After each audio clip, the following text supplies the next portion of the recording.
let's talk about bog bodies. So, if you've been on my account for a while, you know that I fucking love bogs. So much so that for Halloween this year, I was a bog witch.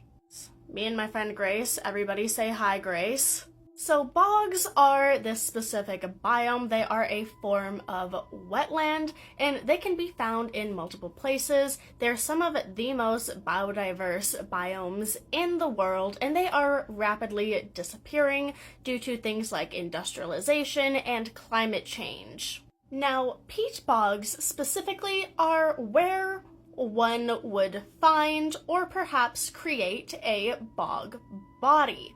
Peat bogs are, again, specifically known for their peat, which is this very rich biomatter that is made of accumulated dead organic matter, largely, but not always, plants.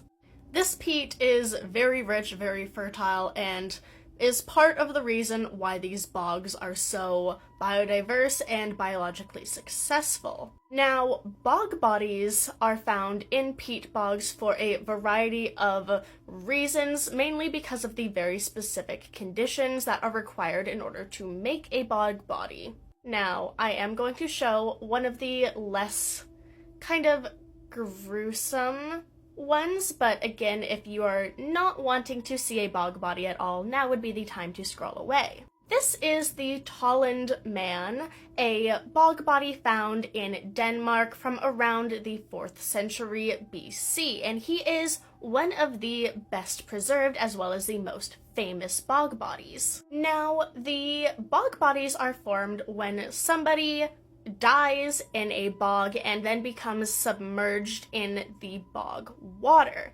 And it has a very specific condition of being very low oxygen, very high acidity, and very cold, low temperatures, which works very well to preserve the bodies in pristine condition. Most of the time, these bog bodies have their skin and organs still intact in a way that it very well preserves all of their features, including facial features, including marks like tattoos occasionally, as well as any items and goods that they had alongside them, such as clothing or tools.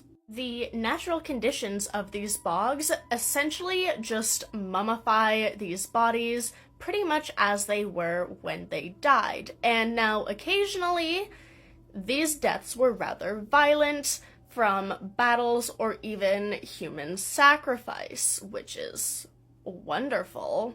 They're so well preserved that sometimes even the wounds or methods by which they died were still very well preserved, and we were able to see pretty much exactly how they died.